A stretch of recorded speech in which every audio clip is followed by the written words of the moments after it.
to Steven's Comics. This is video number 5. Thanks for taking the time to check out these videos. If you haven't had the chance yet, I also have 1 through 4 up on the YouTube channel. And I'd appreciate it if you click that button and subscribe to the channel. That way I know that at least some people are enjoying these. Alright. First book I'm going to show here is the new one from Dark Horse. This is Fight Club 2. This is the free comic book day that they released right before issue number 1. If you haven't had the chance yet to check out the movie Fight Club, I'm not sure what you're doing with your life, but I recommend it. It's definitely in my top 10 at least of movies. This one I picked up from a local shop here, Play the Game, Read the Story, over in Syracuse, New York. Nice shop. Lots of different back issues they got as well. Here's issue number 1. This one is the Books A Million variant, and it's signed by Chuck Palahnuck. I think I'm pronouncing that last name right. So it looks like that's what it would be spelled like.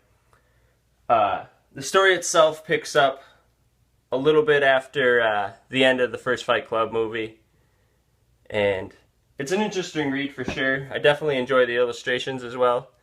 Here's issue number 2. Dark Horse has got a bunch of really great comics too, so I recommend that anybody maybe expand their horizons beyond the big 2 and start checking out some of these smaller indie comics. Dark Horse isn't exactly the smallest of all the indie comic companies, but they're still a good one to check out. Here's number 3.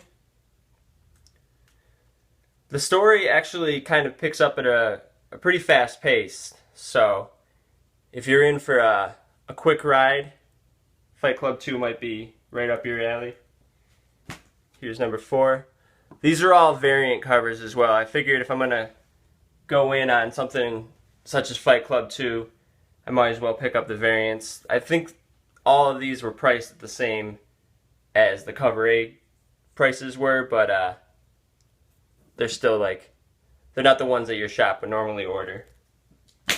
And here's number 5. Alright. Let's get to something a little bit more familiar for me. Let's go to that good old X-Men. This is from the most recent series, well, all of the most recent series that came out during the Marvel Now.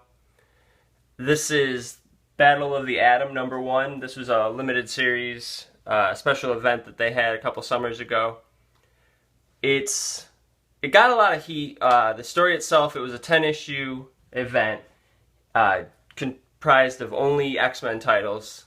And it got a little bit of heat because the story, it almost doesn't make sense. There's a lot of it actually that doesn't make sense. But it's still fun. The art is cool. You get to see a bunch of different mutants that you might enjoy or you might know. So I figured I might as well show the variants for these two. This is another issue number 1. This is the Frank Cho 1 in 50 variant. The prices on them were hot while these were coming out, but they definitely have died down. You can probably pick this up for $10, $15 now, but it's also a wraparound. I'm not going to take it out to show it, but it is a wraparound. Here's Chapter 2. This one comes from the All New X-Men series. All New X-Men number 16, Battle of the Atom Chapter 2. Here's one from the Adjectiveless X-Men series. X-Men number 5, Chapter number 3. This is the Lego variant. Here's Uncanny X-Men, Chapter 4. This is one of my favorite variants from the set. I'm not too big on Cyclops' costume like that, but I think the way it looks in this one, a lot of the Uncanny X-Men from Volume 3, I wasn't a big fan of the art, but I kind of like how his costume almost looks like right there, if that made sense. Here is Wolverine in the X-Men, number 36, Battle of the Atom, Chapter 5. This is the 1 in 25 Anka variant. Pretty cool picture of Magic on there. Here is All New X-Men again. This one is another Lego variant. I wasn't big on the Lego variants, but I wanted to get a set of all of the different variants for this event. And when it comes to the ones that I did pick out the Lego variants, it's because I really didn't like the other variants that were available. This is my other favorite one. This is from another one of the adjectiveless X-Men, number 6. I just really like, look how cool Rachel looks there. She looks fucking badass. This is another one that I wasn't a big fan on the variant for, just because I really don't like how the art looks for this Uncanny X-Men series. It really, I don't know, it threw me off. It's just not good to me. Here's chapter 9, another one of Wolverine the X-Men. Not too big on this variant either, but like I said, it's better than the other options that were available, I thought. And here's chapter 10, Battle of the Atom number 2. And this one, this is supposed to wrap things up. The teams were split up a little bit at this point, shaken up, you know. Certain players from the Jean Grey school kind of mixed together with the all-new X-Men and mixed together with Cyclops' team. And it did change things up a little bit, for sure, but it left more questions unanswered than I would have appreciated. Okay. Now let's move on to something fun. If you're reading any of the current Marvel titles, you'll notice that Maestro is still around post Secret Wars, and there's a lot of different things I've read about the first appearance of Maestro. This is one of the cooler ones, though. This is not his first appearance, but this is a what if. It's a glimpse into the future imperfect storyline. What if the Hulk had evolved into Maestro? He's cured of his multiple personalities. Heaven help us all. Hulk as a thinking man is pretty fucking cool. All that power, but all that intelligence as well. If you do Google the first appearance of Maestro, they do say that this is the first appearance, but when I look through it, I can't find anything about it. I've read that it's something about a dream. This is Hulk 401, but I found it at my shop for $2, and I knew they were going to have a lot of Maestro post Secret War, so I figured, what the hell, might as well pick it up. This, though, is definitely his first appearance, Future Imperfect. This is part 1 of 2. These books, this is one of the better storylines of recent Hulk storylines. They had World War Hulk and Planet Hulk. This one came out before all that. And it's a 2-part, sort of one-shot, or 2-shot, I suppose, of an alternate future where Hulk has become Maestro, the thinking man's Hulk. And there's Maestro right there on the cover, Future Imperfect number 2. Now Maestro is a really, really badass villain because he just is angry and he's smart, he's cunning, he's a terrorist. He's just fucking cool.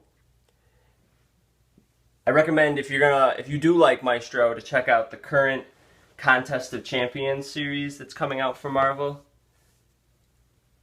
He is kind of the big bad for all of that, or at least one of the big bads. Only issue 1's came out so far, but that's where it looks like it's going. So this is issue number 2. And you can still find those first appearances for $10 to $15 for Maestro, so might be a good idea. Here is currently a hot book. This is the first appearance of Black Mask. This is Batman 386. I found this from a seller on a Facebook group. Sold it to me for, I want to say, $35? Which is a pretty good deal. This one is definitely near mint. The spine is tight. Well, maybe it's not. No, it definitely is near mint. I'm looking at it. I was going to say that the corners are a little blunted, but not really. So, if you can find that for near mint, under 35, send me a message and I'll pick up some more. Because I think that's a book that you might want to hold on to as far as Batman villains go. This is a recent book. This is the S.H.I.E.L.D. 50th anniversary Quake #1. This is the variant edition. This one's written by a really fucking cool guy. His name is Matthew Rosenberg. He does the We Can Never Go Home series. So, I think that's a book that you might want to pick up. It's not like other Marvel books. It's kind of edgier. It definitely has that indie vibe that Matthew Rosenberg brings along with him from the Black Mask Studios stuff that he does. Here's another indie book that I really enjoy. This one's from Titan Comics. This is Bloodthirsty, One Nation Underwater. The art in this is really good. It doesn't feel rushed. There's a ton of detail.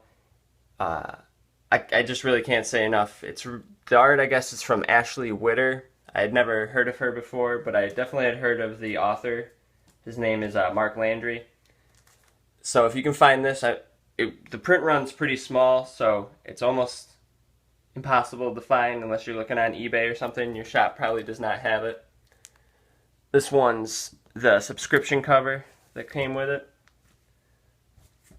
And if you can, I think you should pick up this one. I imagine it's a little bit more rare, but I think it also looks cooler. All of the interiors, though, just every page was something to enjoy. I didn't skimp on just reading through it. I actually took my time and stared at each page and just was in awe of how good the artwork was. So this one was talked about a little bit before. This one is Vengeance #1 from the 1 of 6 limited series that came out a while ago. This one features the first appearance of America Chavez, the new Miss America.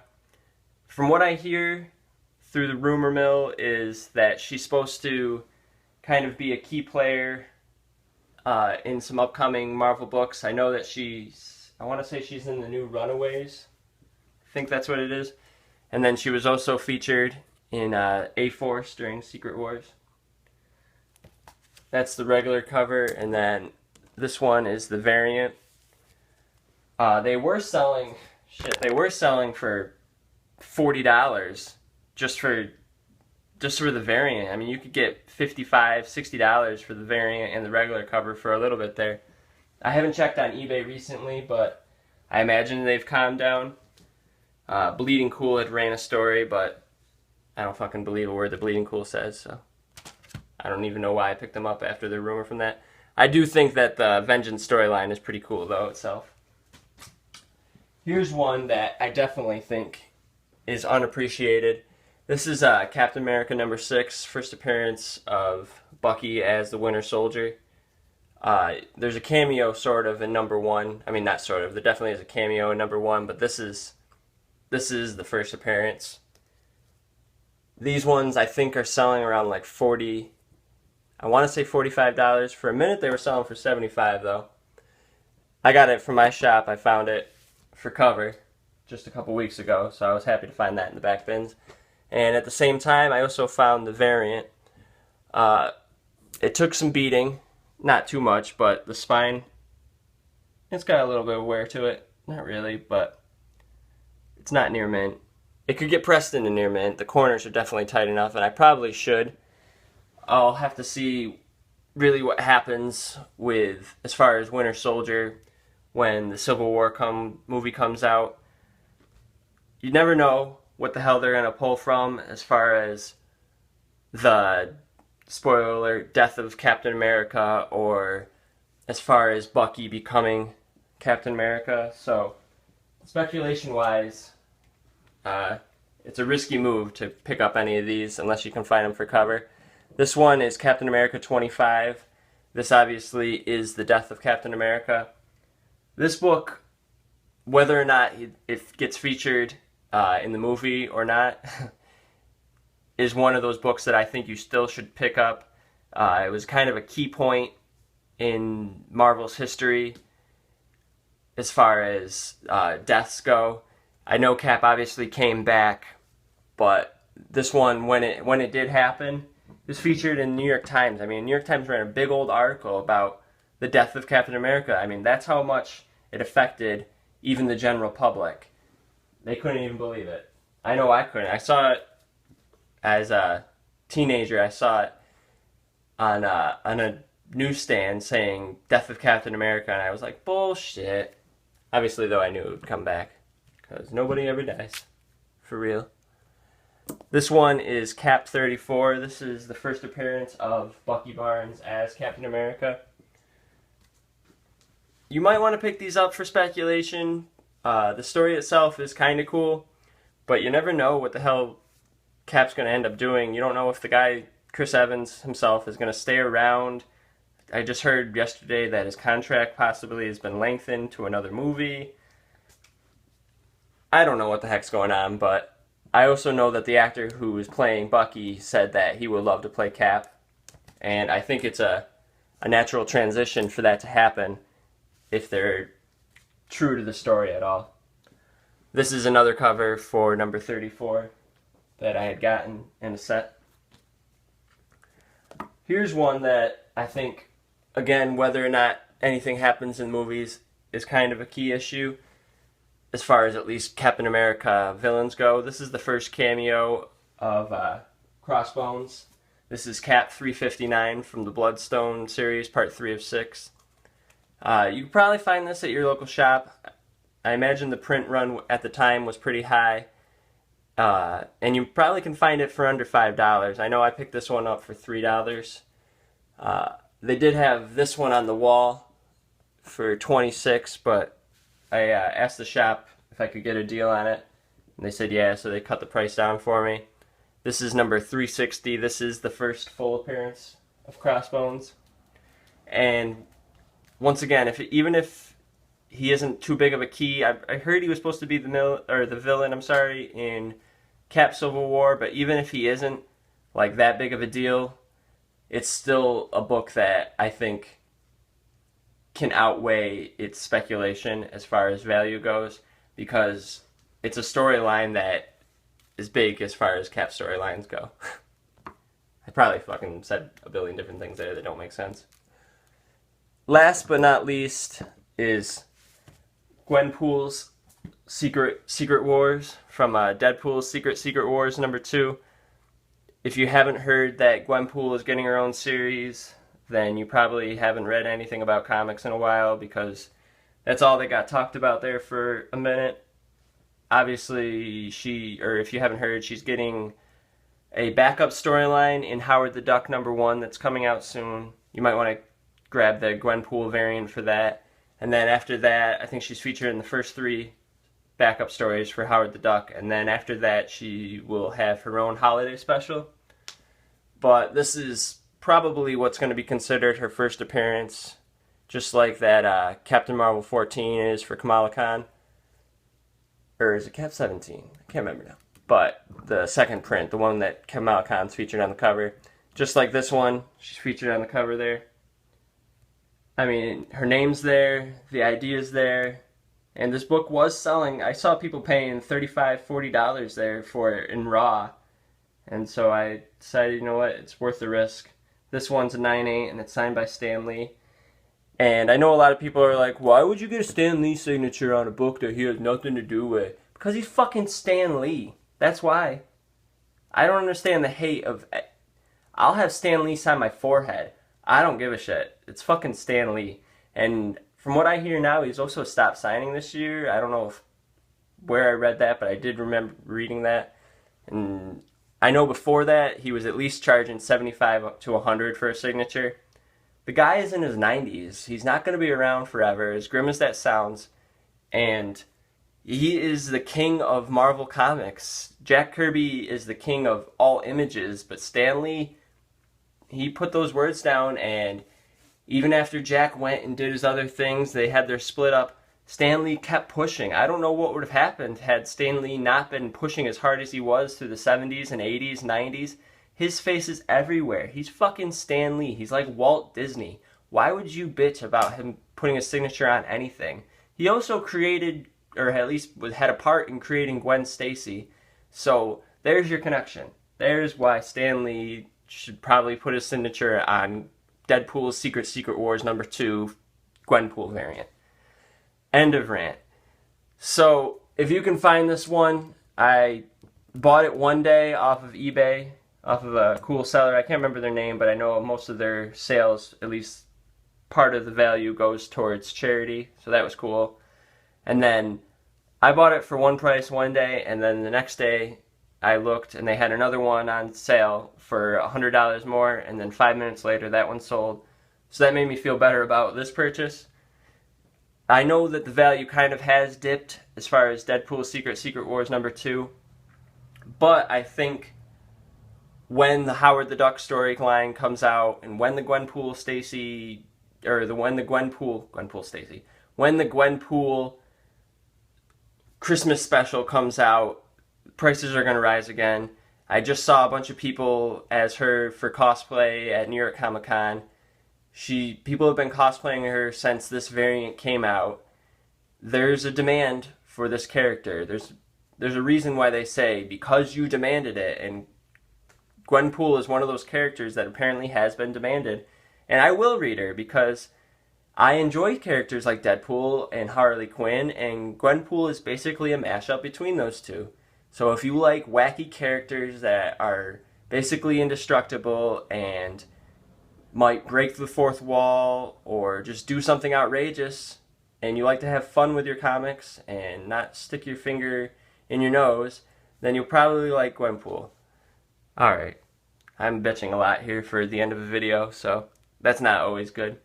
It's never good, but if you can, and you can find it cheap, find this variant cover. I don't think you'd regret it. I imagine it'll go up in price. I know that the Kamala Khan cover with her on it is reaching into the 400s, so if you can find this variant for 20 bucks, I say go for it. If you can find this variant for $30, I say go for it. I think it's worth the risk. And that's where I'll leave it off. Once again, I appreciate your time. Thank you for checking out Steven's Comics video #5. And have a great day. Thanks.